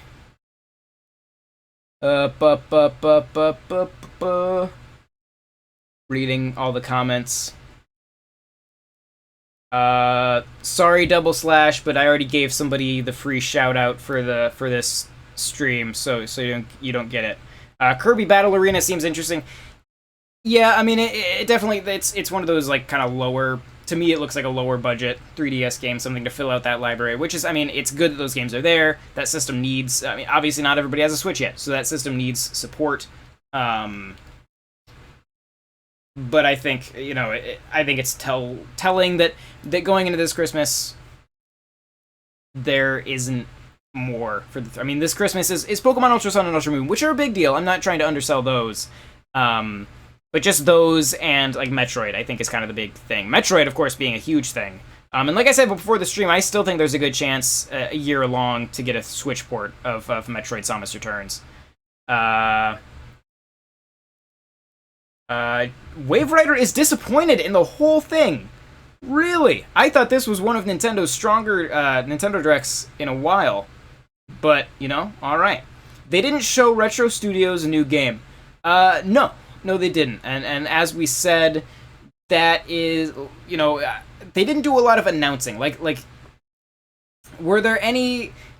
There wasn't much for, Nintendo-made games getting announced at this thing. Because their audience for this. The whole point of a direct at this time of the year is to tell people, hey, you know those Christmas presents, like the system you're looking at getting for Christmas, or with the money you get for Christmas, or something like that.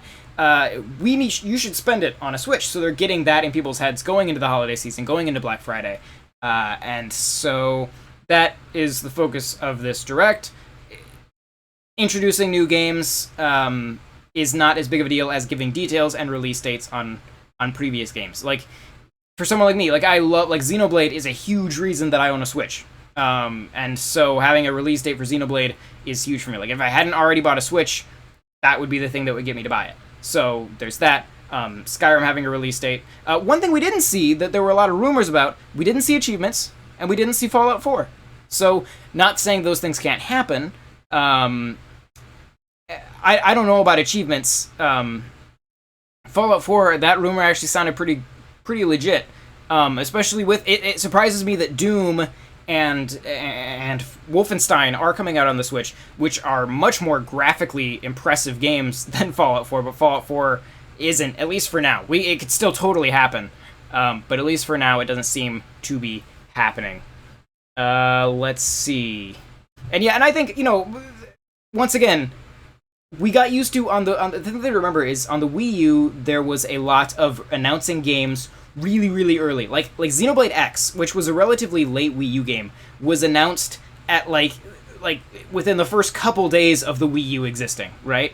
Because there was nothing on that system, it wasn't selling, and they had to just get people excited. So anything that had the green light to go on development, they were announcing. Like they announced Xenoblade with like some really early beta footage. They announced Yoshi's Woolly World with like a screenshot. I mean, that's the kind of stuff we're used to now, is this Nintendo that's announcing stuff 2-3 years in advance. They don't have to do that. They have a lineup for this year that is incredible. That is one of the best lineups they've ever had. They're having an incredible year. They have the best-selling console in America. Like, they are killing it this year. They don't need to announce stuff far out into next year and beyond. They need to have stuff for this Christmas, and that's it. Save that stuff, because then, right now we're talking about Nintendo, because they're talking about all this stuff, right? They need to make sure that come February, after Christmas is over, after everyone's spent their gift cards, that we are still talking about Nintendo. And so that's why in February they come along again and they say, oh, here's Smash Brothers, oh, here's Animal Crossing, here's what Retro's been doing, here's, a trickle of new information on Metroid, here's, DLC for these games. That's the kind of stuff that I think they'll be doing. I think we've just gotten used to Nintendo in panic mode, because that's what we've had ever since the Wii U launch. And now we're seeing comfortable Nintendo who hasn't been caught with their pants down, and it's honestly kind of refreshing to see. Right, let's see here. Japan Direct announced a new Dylan's Rolling Western. Why? Do people play those games? Like, did you guys buy Dylan's Rolling Western? Is that a game that people are playing? I don't know. I like Nintendo making shooters. Nintendo's not making that, I can't think of what the name is of it. The one where you change sizes, right? That is not a Nintendo-made game, correct? I could be wrong, but I don't think it is, right? But I like it's cool to see those shooters on Nintendo systems, for sure. I'm just going to put the Direct on in the corner while I talk. It'll have the volume will be down, but just to have something, it's bugging me that there's nothing in that box. Let's see. I got to keep up with I get ranting and then I fall behind on the comments. Do you think we'll get a Direct that announces more games in November? It's possible that we could get something that highlights like the really early games for 2018 in November, but I tend to lean more towards something in like early 2018, like February or something like that, May. This past year they did one in April, one right before, like they pretty much always do one shortly before E3 to kind of like get you prepped and ready for E3. But that's about it. Nostalgia Ortiz, you're annoying me, and I will just kick you out if you continue to be annoying. Okay? Let's see. He keeps going. You know what? He probably hasn't even heard me say that yet because of the delay. But we'll just put him in a timeout. Okay, so Xenoblade 2 is so complex. Yes, it looks complex, and that's one of my favorite. I mean, that series is a series that you can just dig into, and I'm very excited. It's actually incredible between Xenoblade, Zelda, LA Noire to some extent, and then Skyrim. We have 4 huge open world games on the Switch in the first year of its launch. A handheld has 4 giant open world games in its first year. That is amazing. Snipper Clips, yes. Morphe's Law. That was the game. Thank you. Is it in house? It just looked so weird that I assumed it wasn't Nintendo made. No, it's not in house because they referred to it as a console exclusive, which means that it's still coming out on PC. They didn't refer to it as a Switch exclusive. It was a Switch console exclusive. So it's still coming out on PC. I don't believe that is made by Nintendo.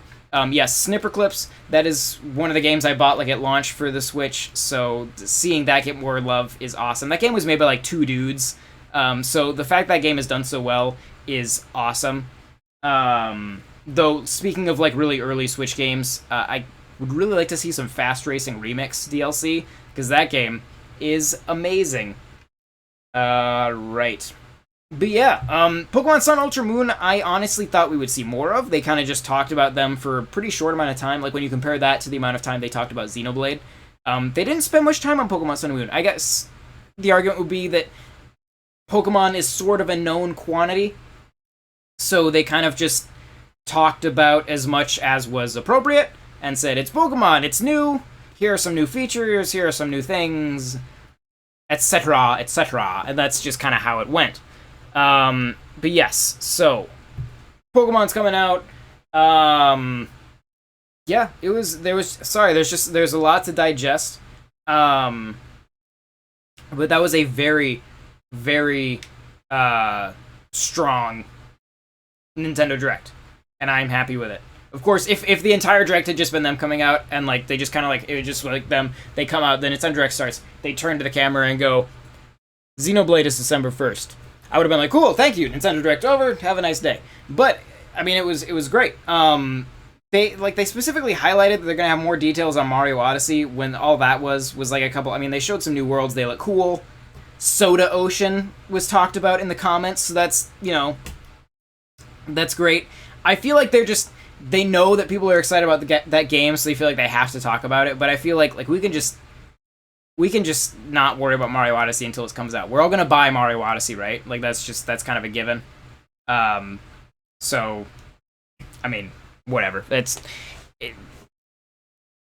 not. I don't want to underplay the importance of Mario Odyssey footage. But funnily, that was the part of the stream that I just didn't. I was like, yeah, Mario Odyssey, I got it. Yep. Pre-order is in, I'm ready to go. Unless you announce some incredible Steelbook Collector's Edition, I am good to go. Oh man, Xenoblade is getting a Steelbook Collector's Edition with soundtrack and art book and all that stuff. I am absolutely wasting so much money on that. Absolutely. I bought the Xenoblade X Collector's Edition, and it was actually really nice. So I'm definitely going to be buying the Xenoblade Collector's Edition. Wave Rider says, I think that's the first Pokemon game I'm not going to buy. Yeah, I generally buy Pokemon in spurts. I'll play I bought Sun and Moon. I probably won't buy Ultra Sun and Ultra Moon. I'll probably kind of wait until I feel like they've made another evolutionary jump. Evolutionary being a funny word to use for Pokemon. But to me, they're very similar games. I'm not so in love with that game design that I need to play it every other year. So I'll give it a few games and then pick up a new one.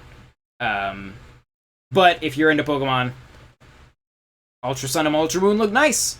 And to me, they look like more new content than Black and White 2. So that's good, because it's kind of that idea, that formula of the pseudo, the kind of sequel. But I feel like they're doing it better this time around, at least from what we've seen. Shapoopy one says, yeah, the Direct was amazing. I agree. No word on Yoshi Switch. No. So I assume that one's probably a later Probably still 2018, but a later release in 2018. I think that's safe to say. Which is fine. We don't need, like, Kirby and Yoshi right at the beginning of 2018, just, like, Revenge of the 2D platformer. Like, that's fine. We can spread those out. That's all good. Octopath Traveler is an open-world JRPG. Let that sink in. Yeah, that game looks cool. I mean, I'm not, like, turn-based JRPGs always... They're hit and miss for me. I sometimes just kind of feel like I lack the patience for a lot of turn-based JRPGs. But just from, like, a visual sense, like, that game just looks beautiful. And I think I'd like to play it. I think it looks cool. And that, it sounds like that, the, like, beta demo, I think is the right word for that. Is that out now? Do I need to go download that? I don't remember. But yeah, like that, I mean, I'm definitely going to play that. And then, you know, if that works out, I'll play the whole thing. So yeah. Was that Morphe's Law? Was that getting a beta or anything? Because that would be something I'd like to try as well. Let's see. When do you think the new Shin Megami Tensei is releasing? The Switch one? Based on what we've seen of that so far, maybe late 2018, possibly farther out than that. I think that game is still pretty early in development. I mean, because that was one of those games where, like, I mean, it's kind of like the Metroid Prime 4 announcement trailer, where it's just kind of like, this is a game we're gonna make. We don't know when, but we're gonna make it. That is what Shin Megami Tensei, that's the level that is at. So I don't see that coming out for a little while yet. Guinea Tug Gaming says hello. Hello. Can't wait to play the demo, though, for the Square Enix game. Yes, I will definitely pick up that demo. I'll definitely give it a try. Oh, there's the footage of the Mario Party thing. That is, at first, when they showed this, I thought they were just remaking the first Mario Party game, and I was like, of all the Mario Parties, I don't know if you guys have played the first Mario Party game. Like, I bought that, like, day one, like, the N64 cartridge. I have it still. That was before they had added, like, the candies and, like, things that made, like, the board interesting. And it was so, I even at the time, that was the first game as a kid that I remember, like, being disappointed that I bought, was the first Mario Party. The series has gotten way better now, but, like, at the time, I was not a fan of that series when it first started. But that's a cool thing to do. Metroid comes out this Friday. That's what's showing down there right now. And that, oh man, I'm excited for that game. Plus, the squishy Metroid amiibo. That is, we need more squishy amiibos. I think that could have saved the Wii U. Squishy amiibos. But yeah. Let's see. I'm trying to think of, like, other things that were announced. It was such a busy one that I missed stuff. Professor Layton, kind of. Lady Layton? I don't remember what her last name is. But yeah, that's happening. Alliance Alive. Boy, there was so much stuff that I'm watching it back now, like, in the corner there. And, like, there's stuff popping up here that I'm like, did that happen? Was that in the direct I just watched? But yeah, it was. There's some Shin Megami Tensei for you. Not the one on Switch, but it's still happening. And then, this was Radiant Historia, right? Yes. That looks cool. I like the art and whatnot. Let me fast forward here a little bit to get to the Switch games. I don't remember where they started. Let's see. Boop, boop, boop, boop, boop, boop, boop. I think that the new Mario Party could be a lot better. Yeah, I mean, if it's like the mini games of the first one, but like with the improvements they've made upon it since, then yeah, it could be a lot better. I will say this, like one of you commented, I think it was Chariot Goblin, you commented that the Xenoblade stuff went on for too long. Fair enough, it did get pretty technical there at the end. This new trailer I liked because it went way past, like, pretty much everything we had seen was just like, you know, those trailers where there's explosions and people yelling and they're like, I won't let you use the power, and they're like, I have the power, and it's like explosions and then like theme song and title, and it's like, that was exciting. I have no idea what just happened. This trailer I liked because it gave me an idea of what's going on. It gave me a better feel for the world, and I'm excited. It looks great. The whole, like, different, like, civilizations and like their backing and everything reminded me of like Fire Emblem, which I think is cool. All the Cloud Layer stuff made me think of like Skyward Sword. But I am so excited for this game. This is, I mean, I've said it before. I've put probably 200 hours into the first Xenoblade between the 3DS and Wii version, and like 150, 100, 200, somewhere in there, hours into X, and I cannot wait to sink a ridiculous amount of time into Xenoblade Chronicles 2. It's very, very exciting. Let's see. Mario Party 3 is the best. Was that the one...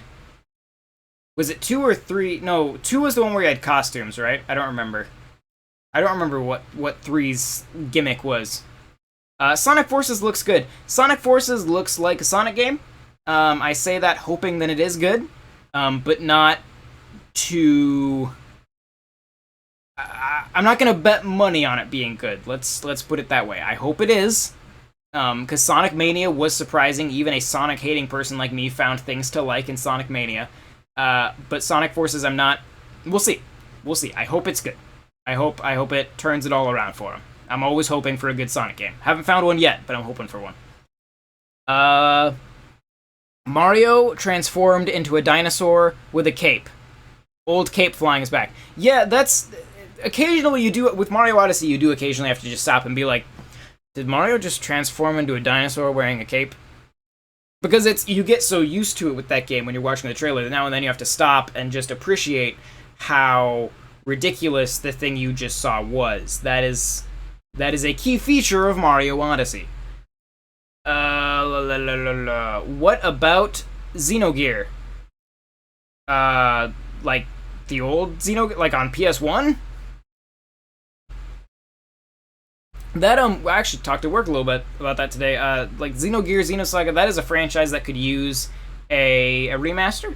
But I'm curious as to who actually owns the rights to the earlier games in the franchise. If those passed with Monolith to Nintendo, or if those still belong to Square Enix, or if there was, like, an exclusivity deal and they were given to Sony, or where those now reside. I'd be very interesting to find out. I think that series deserves... a remake. Let's see here. I put 290 minutes into Xenoblade X. You should put a couple more. Hours. Oh, okay, you did correct. Yes, okay, that's better. That's better. 290 minutes, I mean, that's, a few hours. That's, for some games, that's quite good. But I don't think you've seen everything in that. But yes, 290 hours, yeah, that is... Have you done everything? Like, did you 100% the game? Because even in 290 hours, I imagine there's probably still things left to do. Xenoblade Chronicles 2, like Xenoblade Chronicles X, was also a game that I felt like could have supported DLC, and then they never really went there with it. Xenoblade Chronicles 2, I feel like if they wanted to do DLC for this game and kind of push it out farther into the system's lifespan, because normally... Historically, the Xenoblade games, Xenoblade 3D, and Xenoblade X, have all been, like, late generation games, right? Like the original Xenoblade came out fairly late in the Wii.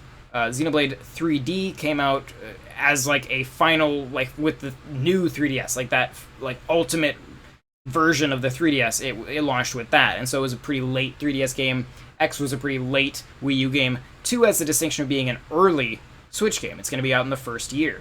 And so there is a potential of supporting that game farther out through this console's lifespan and doing DLC with it, which I think would be pretty awesome.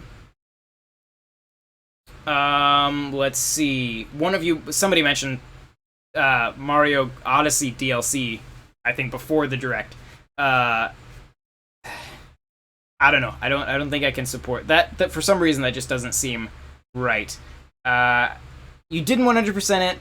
You stopped once you got the level 90 max. So you made it even farther than I did. That is a game that I occasionally just pick back up, and that's a game where I would love, like one of you mentioned, a Xenoblade X Switch port, which I still think could happen. We know that Xenoblade Chronicles 2 runs in the same engine as Xenoblade Chronicles X, so it would, theoretically be somewhat easy to port that game to the Switch, and so I could still see that happening. That seems like something easy to do kind of later on. Just to fill in a library at some point when releases are slow.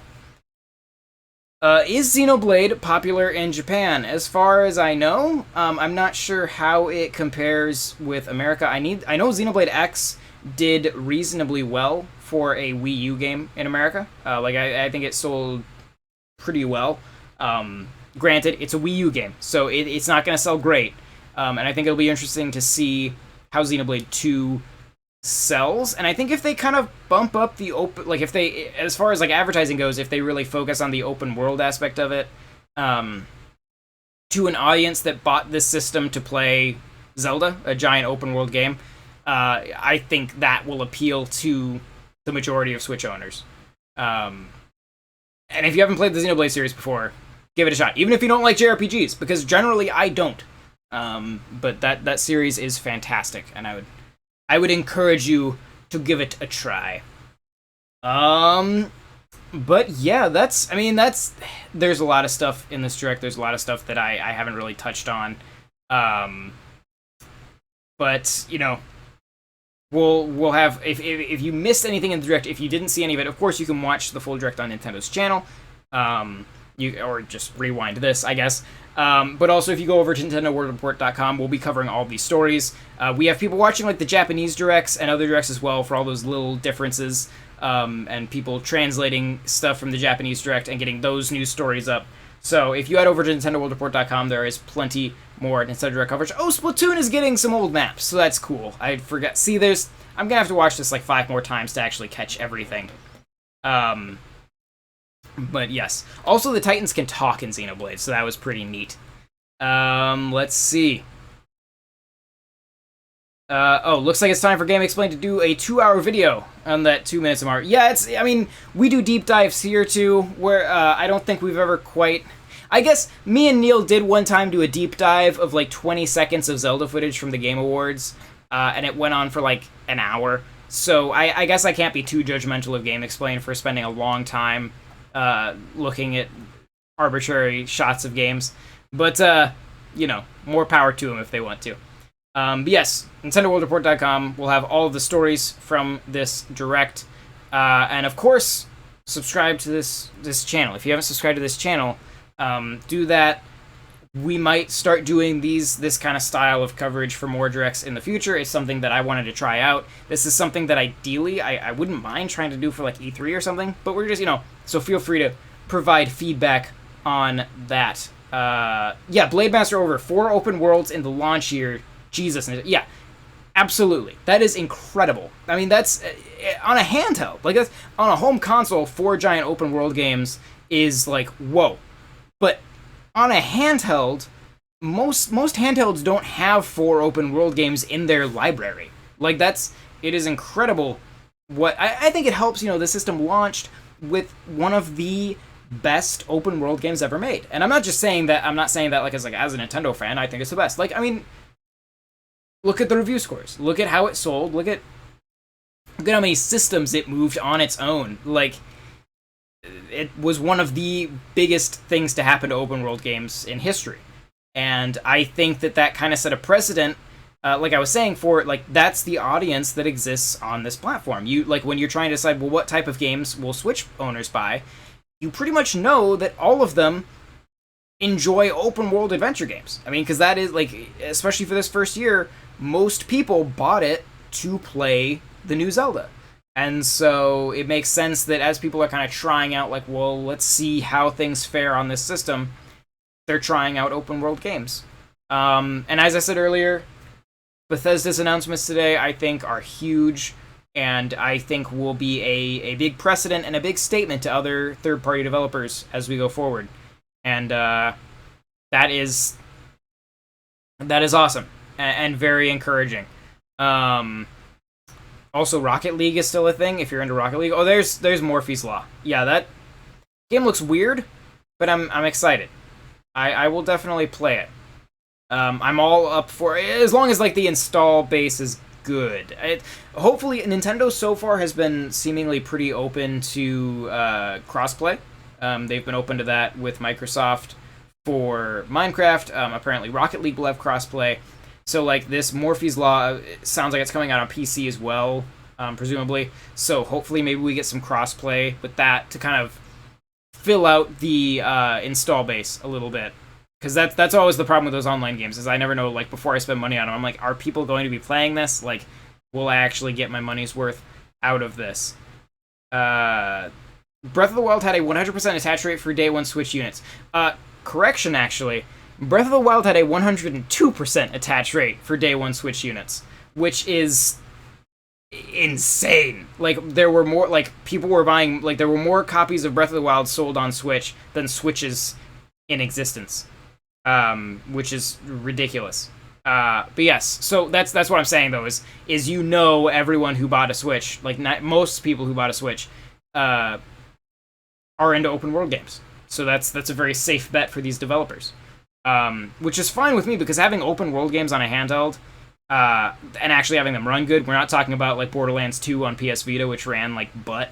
Having good running, great open world games on a handheld is pretty amazing.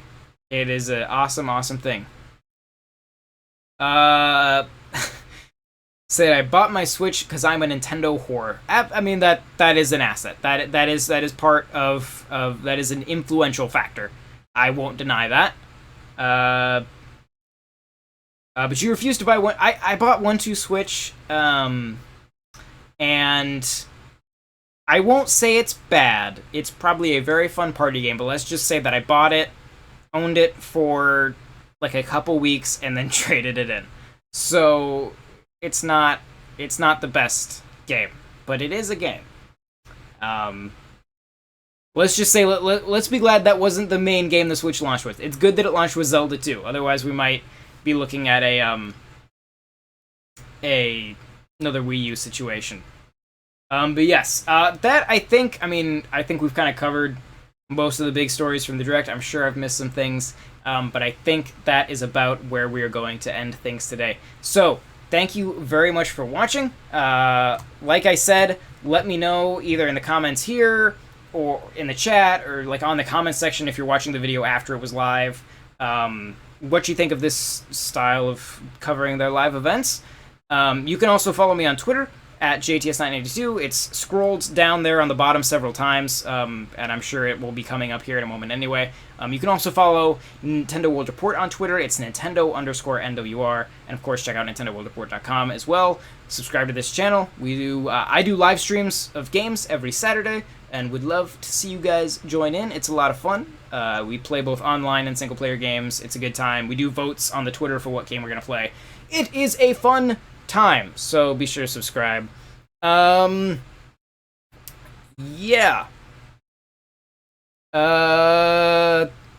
Shapoopy, you are a positive person, and I appreciate it.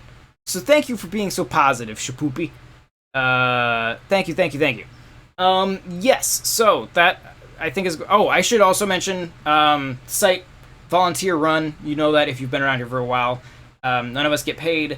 The site doesn't really, like, make money. We don't do this for financial gain. We just do it because we like Nintendo.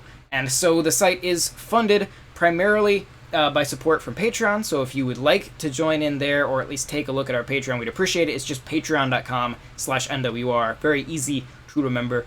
But yeah, the problem with running the thing about Nintendo is that if you show video of Nintendo games like is happening right now, Nintendo will demonetize your video. So it's difficult to make money directly through doing Nintendo-based content. So we really appreciate the people on Patreon who do support us. It is why the site continues to exist, and we appreciate it a lot. But yes, that is pretty much everything. I don't think I have anything else to say. So I will see you guys later. Once again, thank you very much for joining me. Happy Nintendo Direct Day. It was a good one. It was a very good one. And I will see you guys next time.